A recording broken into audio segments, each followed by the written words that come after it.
Omar Sharif, l'ex-candidat à la présidentielle algérienne, 12 ans d'université au total, professeur qui pouvait être huitième président algérien très facilement.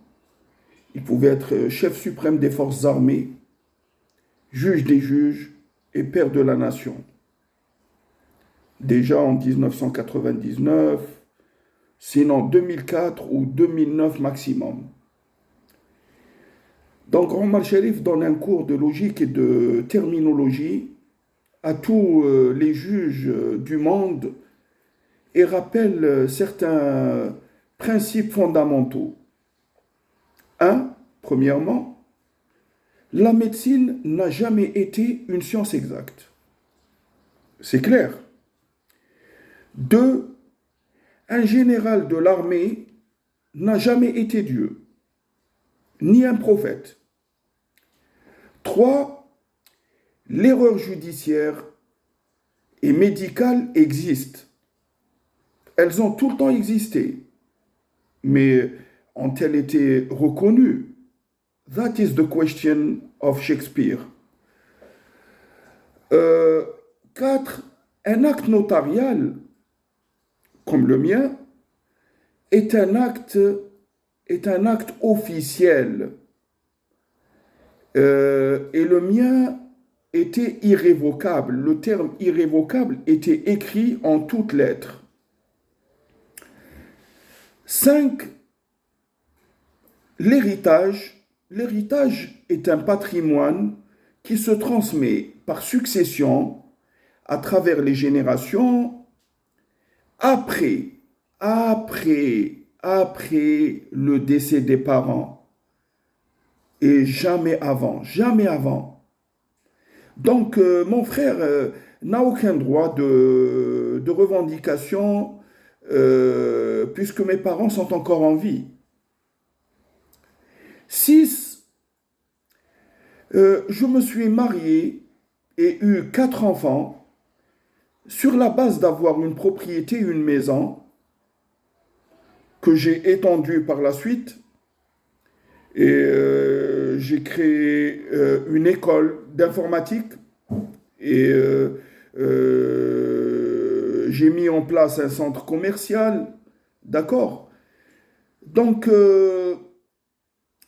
je me suis marié sur cette condition-là, d'avoir une maison, et donc personne n'a le droit de nous mettre à la rue, mes enfants et moi-même, après 15 ans d'occupation des lieux, n'est-ce pas? Ça devient non seulement illégal, illogique et inhumain. 7. Si l'Algérie veut convertir les tribunaux en mosquées, elle devrait donc comprendre que c'est un péché de traiter les gens de cobayes de laboratoire ou de leur filmer le sexe en secret et sans permission.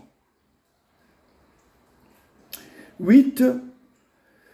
En révoquant l'irrévocable, l'Algérie veut officialiser et généraliser l'absurde et l'illogique et bordéliser l'État.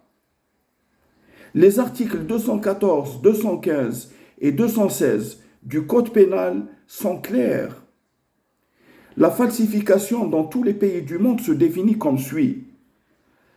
1. Altération de la substance. Il s'agit de révocation et mon acte de propriété a été révoqué alors qu'il comprenait le terme irrévocable. 2. La falsification égale omission d'un terme clé, et le terme clé, c'est irrévocable, qui existait sur mon acte, qui était écrit sur mon acte de propriété du 135 par Mirman Chevalet Bouzeré Alger. Et 3. La troisième définition de la falsification, c'est la fausse déclaration. Donc, quand on dit je fais cette donation de manière irrévocable et après 15 ans, après que l'individu se soit marié, il ait eu 4 enfants, il ait étendu les lieux de ses propres biens, de son propre argent, n'est-ce pas? Et à la fin, on lui dise, toi et tes enfants, vous êtes à la rue. Ah, vous m'excusez, mais moi, je suis universitaire, avec toute modestie. Hein, 12 ans d'université au total, hein, 4 spécialités différentes, 4 universités différentes, 4 pays différents, avec des professeurs consultants internationaux, n'est-ce pas? Que ce soit en médecine, en business management, en gestion et en sciences politiques. Mes professeurs étaient les professeurs du président, de l'ex-président algérien Abdelaziz Bouteflika. Hein? Kniwa, le consultant en relations internationales, Gellala, l'histoire politique, Rouabhiya en économie politique, n'est-ce pas? Donc, vous pensez qu'un petit juge, un zahlouk, comme on dit chez nous, un idiot, je ne sais pas d'où il a décroché son diplôme, ou s'il a, il a eu l'occasion de mettre son derrière sur une chaise d'université, avec tous les respects que je vous dois. Donc, il vient jouer avec celui qui devait être le 8e président algérien, moi, Omar Sharif. Jamais de la vie. D'accord? Il a beau tu joues avec ma cervelle, mais ça va pas. Tu es un dieu, toi. Hein?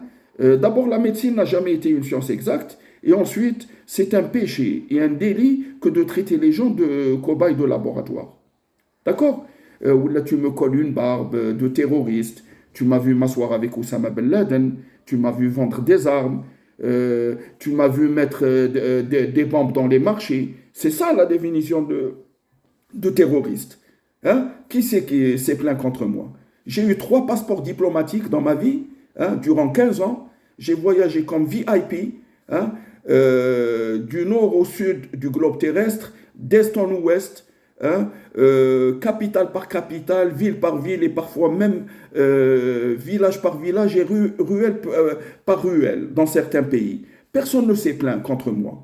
Ni hommes, ni femmes, ni animaux. Hein? Donc, j'ai un juge algérien, juge Aïssaoui Tidjani, ou le procureur de Birmond Raïs, il veut jouer avec ma vie, hein? Avec mon cerveau, mon honneur, hein, n'est-ce pas? Mes enfants, mes petits-enfants, n'est-ce pas? Hein? Tu joues avec mes petits-enfants, tu sais que tu as déclaré la 3e guerre mondiale et l'apocalypse, c'est clair. Parce que moi, je ne te lâche pas, procureur ou juge Aïssaoui Tidjani du statut personnel de Birmond Raïs. Je ne te lâche pas, je ne te lâche pas. Je devais être ton chef, ton maître. C'est moi qui devais te donner des ordres. Hein, quand il s'agit de perdre la raison, tu as perdu la raison, tu révoques l'irrévocable. Mais Belt, ça ne va pas.